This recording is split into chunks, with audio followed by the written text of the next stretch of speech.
Salut à tous, c'est Pang de la chaîne, bienvenue sur cette vidéo qui aujourd'hui va parler du dernier jour du colloque de thérapie familiale et systémique à Bruxelles. Et donc sur cette dernière matinée, ça a été un peu moins intéressant sur certains aspects, c'était plus une notion où ils partageaient leur histoire, notamment on a eu Ziggy Hirsch, hyper intéressant comme personne qui est sorti des camps de concentration enfants et qui a bossé donc beaucoup avec les groupes, les enfants. Et lui, il se considère pas comme thérapeute, mais comme artisan de l'humain. Je trouvais que c'était assez intéressant ce qu'il expliquait. Après, il n'y avait pas des masses d'informations en ce moment, c'était plus un échange qu'il faisait avec, avec Isabelle Duré. Et j'ai bien aimé un élément qu'Isabelle Duré a mis en avant. Elle disait, moi en tant que systémicienne, je, je, je pense plutôt aux effets qu'aux causes. Donc dans tout ce principe de cause à effet, ils sont beaucoup plus basés sur les effets que les causes.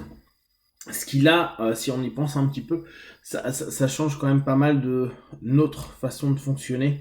C'est-à-dire que nous, on va plutôt bosser avec des outils comme la régression notamment, avec certains types de questionnements vers la cause, et eux, c'est plutôt les effets, c'est voir les effets qu'ont créé certaines interactions, certains rapports, certaines dynamiques avec le groupe pour à ce moment-là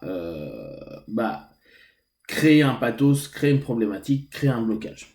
Donc l'échange était sympa, on sent que Ziggy Hirsch il a un gros vécu, que lui à la base c'est un conteur, donc d'ailleurs je crois que sa présentation était basée sur le conte. Mathilde me demandait si justement pendant la thérapie familiale on avait un peu parlé des contes. Logiquement ça devait être lui, mais il est parti complètement en vrille, donc il nous en a pas forcément beaucoup parlé, mais c'est pas important. C'était plutôt sympa de voir comment il faisait justement des causes à effet et comment il rebondissait sur certaines notions. Après, on a eu Elisa Romano, la transmission de l'héritage. Là encore, je trouvais que c'était intéressant. Ça revenait à ce qu'on avait vu le premier jour sur des éléments de ce que l'on hérite. Alors, bien sûr, matériellement, et sur tout ce qui est hérité sans réellement le vouloir des parents ou des grands-parents sur le rapport psycho-émotionnel et tout cet héritage que beaucoup d'entre nous, parce que on est tous liés à des généalogies, n'arrivent pas toujours à gérer, n'arrivent pas toujours à accepter, et qui, autant au niveau de l'héritage financier ou matériel, peut-être à un moment ou à un autre refuser ou avoir un acte de défiance vis-à-vis de tout ça, autant au niveau culturel, émotionnel, social, l'héritage, il est compliqué pour beaucoup à gérer parce que on nous demande pas l'accord, c'est quelque chose qui est par essence, et donc les parents font hériter de beaucoup de peut-être de problématiques transgénérationnelles, donc liées aux générations précédentes,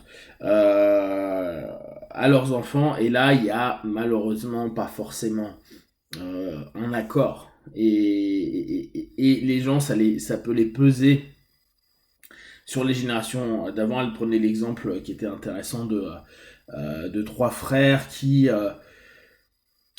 avaient peur, les trois, de répéter une espèce de malédiction familiale liée à une maladie du père, que le grand-père avait eu, que l'arrière-grand-père avait eu, etc. Et chacun avait trouvé une stratégie différente pour l'éviter. Néanmoins, avec ce gros risque, d'ailleurs, avec, je crois, un des trois qui est tombé dans la même maladie. Donc pour eux, c'était une malédiction outre génétique, mais surtout psycho, parce que on sait bien, nous, encore plus sur l'hypnose, que la répétition de la suggestion risque d'être un peu problématique. On crée l'autoréalisation de notre pensée par le corps, malheureusement, sur ce genre de choses-là. Comme on peut créer la réalisation de plein de choses au travers de la suggestion, plus positive, plus orientée, mais comme naturellement, en plus avec les peurs, les angoisses et avec toutes les répétitions familiales, il peut y avoir, on se fixe souvent sur le négatif. Et c'est là-dessus où c'est toujours délicat, plus délicat de prendre la distance.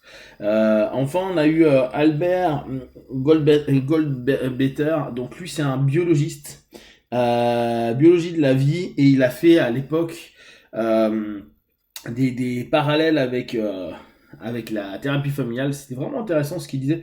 Il est marié avec l'une des deux protagonistes qui a créé le centre.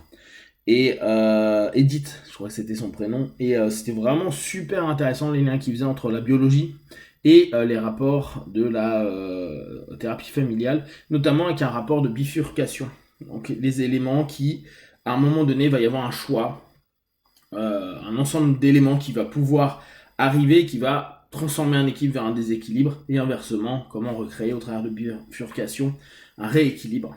Donc ça c'était assez sympa. De façon globale, j'ai trouvé vraiment ce colloque super intéressant. Alors, majoritairement, les systémiciens qui sont venus étaient des systémiciennes, beaucoup plus de femmes que d'hommes. C'est assez fréquent quand même dans notre domaine de psycho avec tout ce que vous mettez derrière.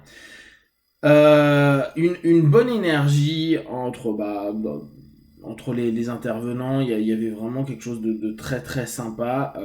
Moi, l'effet que ça m'a donné, c'est vraiment à quel point on peut être tout petit.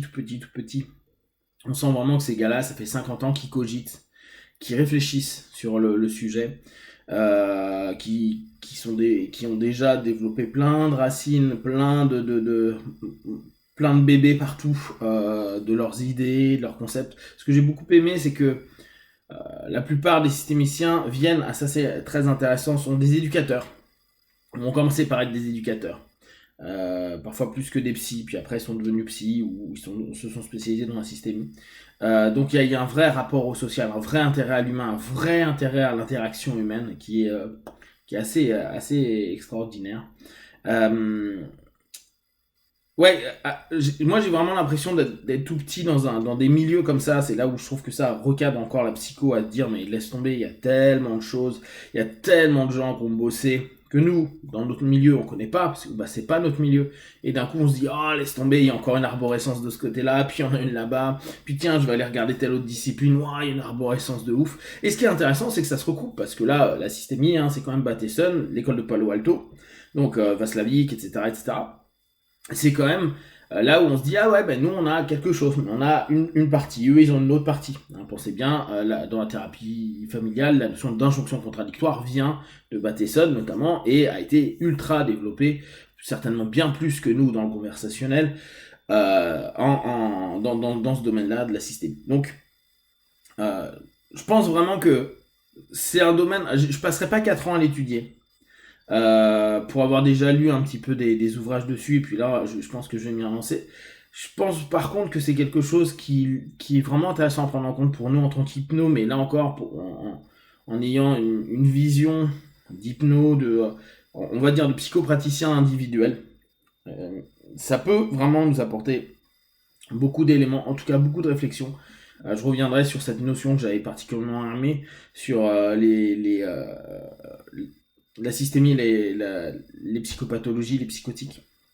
Je pense qu'il y a des choses à voir. Je pense que quand nous on est en train de bloquer quelque part, ou se dire là pour l'instant je trouve pas de chemin pour permettre à mon partenaire d'être vers du mieux, allez voir tout ce rapport systémique peut être intéressant, ou l'envoyer bien sûr vers un systémicien.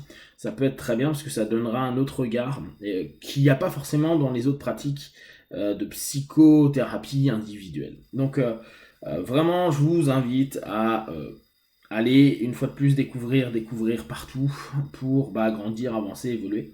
Et si vous avez d'autres colloques de plein de thèmes différents, n'hésitez pas à me les partager, comme ça je les partagerai après sur la newsletter, afin que nous, notre petite tribu, notre petite communauté, on puisse continuer à avancer, grandir et évoluer. Si vous avez des questions et des remarques, vous partagez sur Facebook, YouTube, je répondrai le plus rapidement possible. Comme d'habitude, de tout ce que je propose, ne prenez que ce qui est bon juste pour vous, testez, observez, analysez et concluez. Be one, ciao.